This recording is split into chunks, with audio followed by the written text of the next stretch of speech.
honorable ministers, and all of the esteemed delegates present. Thank you so much for this opportunity to stand here. I will just say, this is the water from UNAM's desalinated plant. We actually bottle it in Henties Bay at our campus. So if you need some, you know where to find us. I have some more over there if you want to take it for a taste test. But taste testing revealed that it is the best product on the market.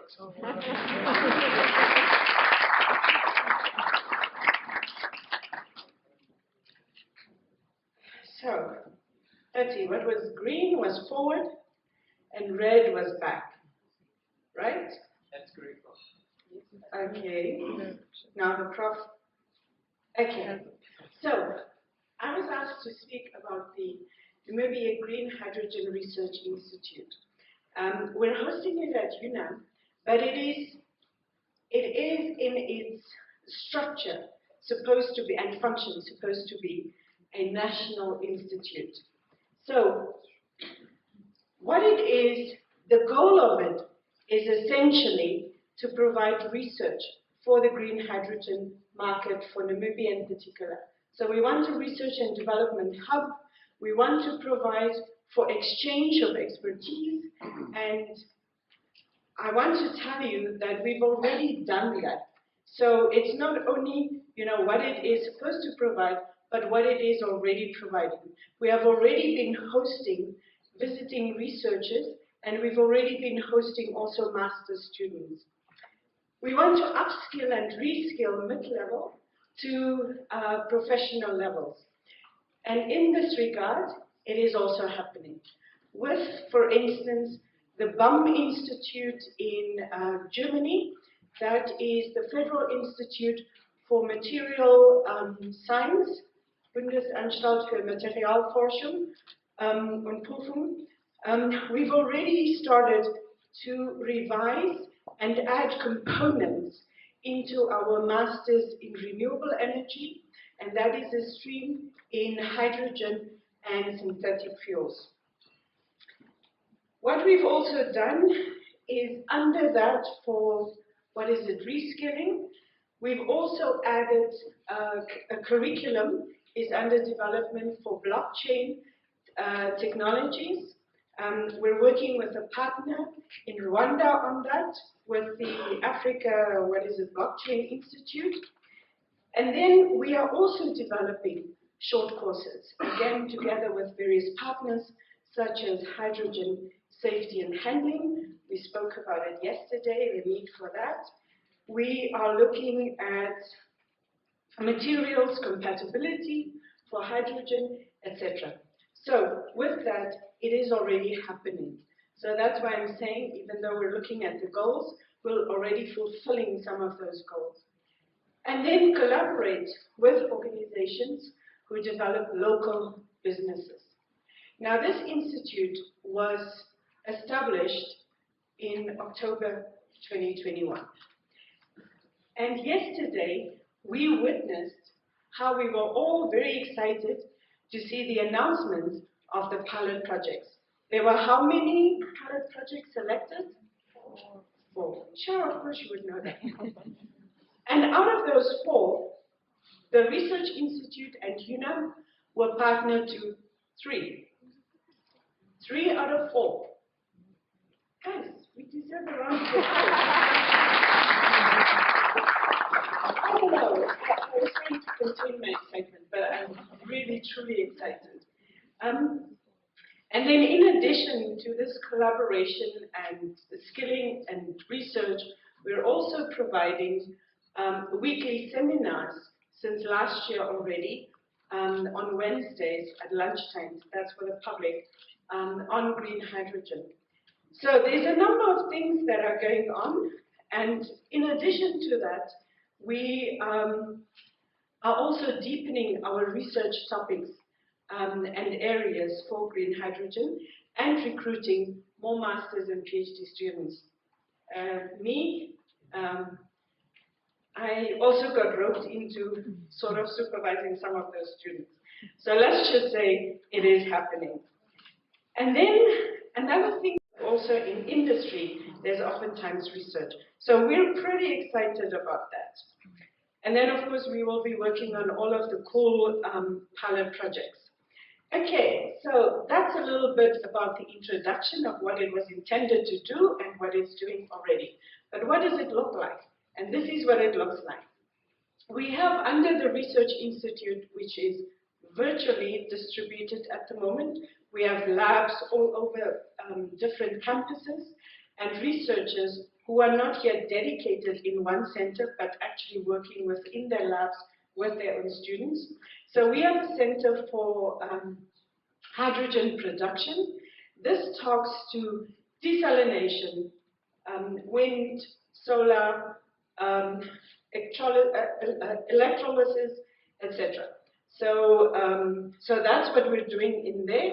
Then we have a center for hydrogen storage, new materials and delivery. We, for instance, have a new materials lab that we have inaugurated in March this year at our southern campus, where the geosciences is located. Another one that we have is we have a Center for Hydrogen Fuel Cell Technology and Mobility Applications. The very energetic Dr. Shifura, whom I'm not seeing now, is one of the researchers actually in fuel cell technologies. And in fact, they have a lab that specializes in thin films. And so they're also looking on how to sort of develop and innovate, I guess, new materials for that. Then we have a Center for Hydrogen Energy Use, Economics, Law, Environment, and Society. Because hydrogen is not only about the technical stuff, but it's also about all of the things that's surrounding us. How does it impact communities? You know, what's going to happen? Yesterday we spoke a lot about environmental law. And then, of course, tomorrow we'll speak about the economics. We're looking at use within Namibia as well. You know, use as fertilizer, use possibly, you know, as fueling the trucks. We're looking at, for instance, at one of the engineering campuses to convert the engines right here in Namibia to use green hydrogen, right? So engine conversions is all part of this. Then we have a Center for Hydrogen Capacity Building Competence and Standards, and this is where we're talking about capacity development, human resource development. This is the sort of almost like a progress report that I'm giving, where we're looking at which curricula is not conforming, which curriculum needs to be updated, which new ones need to come in. Because we, for instance, have a lot of engineering degree offerings in Namibia, but we don't have chemical engineering as a degree offering, for instance. So those are some of the gaps that we're looking at and how to address it. And I don't want to go into the how, because we do not always have all of the skills and expertise right here in Namibia, which means that we have to partner. And as academia, it's natural for us to partner with professors from a different university, and then in so doing, bring in the expertise or do the capacity building. Of course, there's a whole section on upskilling and reskilling for not only your formal courses, but as we see, we're developing short courses as well, but the TVETs have a big role to play. And the Institute will not replace sort of, you know, what the TVET sector has to do, but rather collaborate, right? So that we strengthen each other, because institutional strengthening, especially amongst the educational institutions, is one of the core goals of what we're striving for. Then we have a Center for Hydrogen Digital and Emerging Technologies.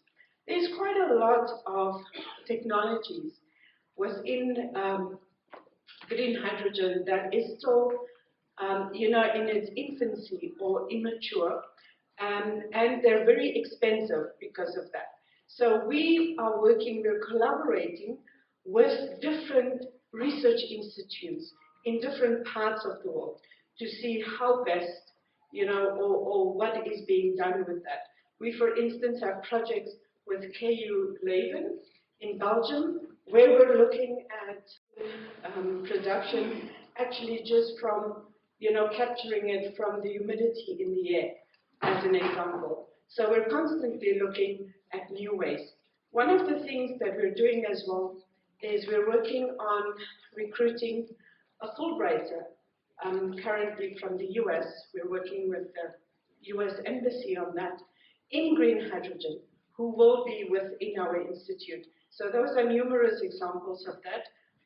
Of course, I am, as everybody knows, I am passionate about digital technologies.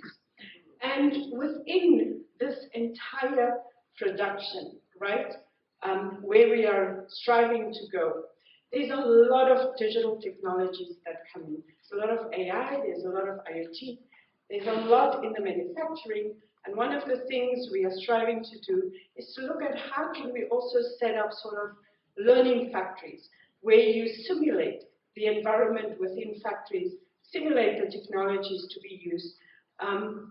We have, for instance, the blockchain technologies for creating a verifiable record for tracking, whether all of your sources were green throughout your supply chain.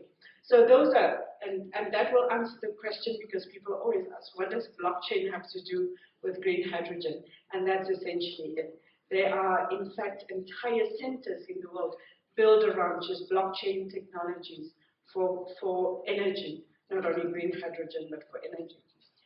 Okay, so one of the things that I want to touch on, I can't see Denver, so I guess I'm still good. Didn't check my time. One of the things is that we have to look at the enabling environment, the enabling legislation, the sustainability options for the Research Institute, for us, as well as the environmental sustainability. So all of it, I think, is a chain that is interconnected.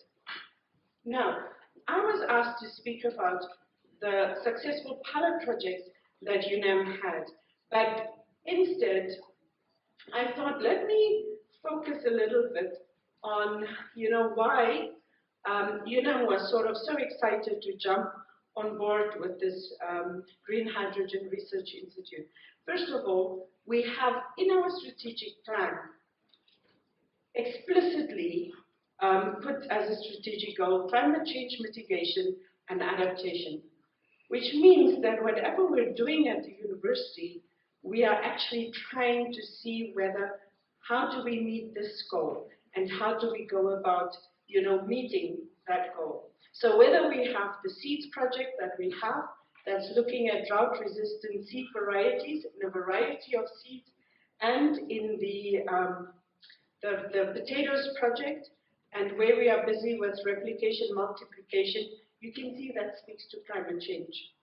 So the pilots in desalination we have at our Henties Bay campus, the Sam Leoma campus, and from that water that we have, that's powered by solar, and from that water that we have, we are bottling some of the water, and that is because of regulatory hindrances that we had before.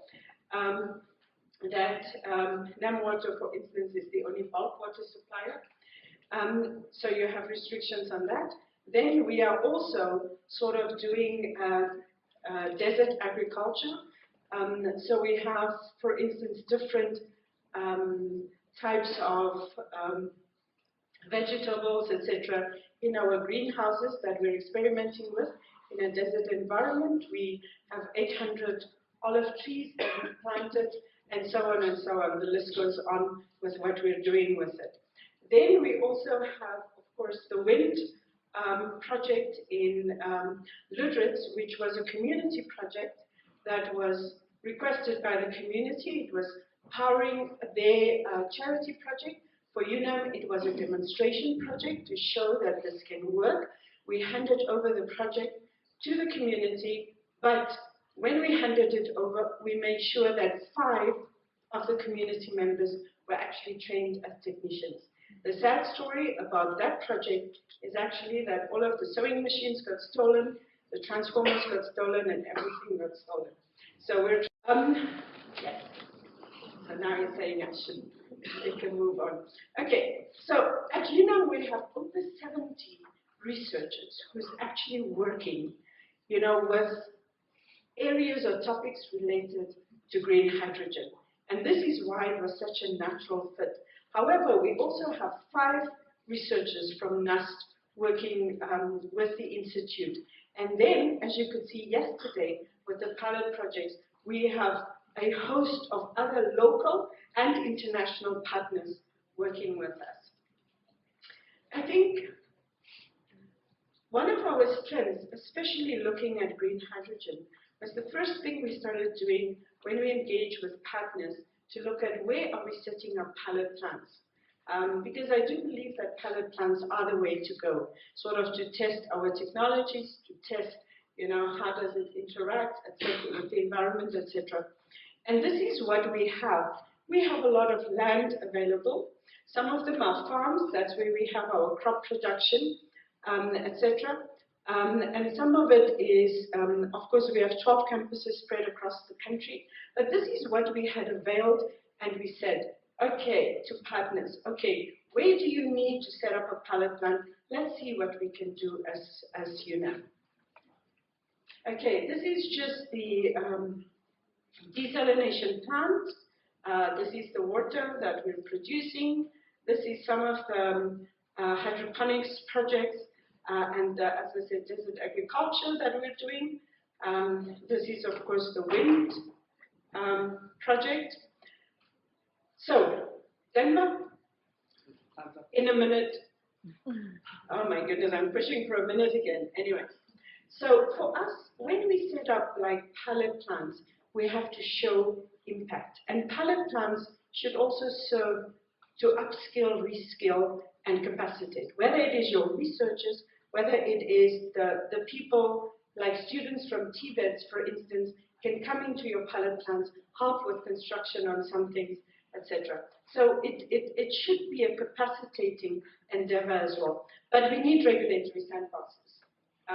I, for one, am not going again through some pilot projects where we cannot move on, we cannot upscale, we cannot provide free water to a section of the community, to a hospital, to a school, can't provide free electricity to that. It doesn't serve, if we are so hindered that we can't show that impact, what does it mean for communities? Why are you setting up this pilot plant and testing it? And then, of course, I think we're looking at research chairships and scholarships in the future, much more of that. But we need specialist training for our training of trainers, for our trainers. And that be it TVETs, be it in the university, we can quickly upskill people. They don't need to go and, redo everything. And then we will be doing a replication model where we will have a critical mass of trainers who can train quickly others. And then green hydrogen, of course, needs different layers of skilled personnel. So it's not only specialists, but it's also, let's say, for instance, in the, entrepreneurs, could be caterers, could be cleaners. All of them form part of our green hydrogen sort of value chain. And then one thing that's important for me, and that's my final point, Denver, coordination and collaboration for skills development in this country is a prerequisite. We cannot be pulling in different directions. We have to, all of us, just like the Green Hydrogen Council, I think it's one of the best success stories, have these ministers sitting, and meeting, whether they meet every 2 weeks or so, but they sit together and they sort of say, how do we solve this, this, this? So for us, on skills development and capacity building, all actors need to come together and play a role. With that, I thank you.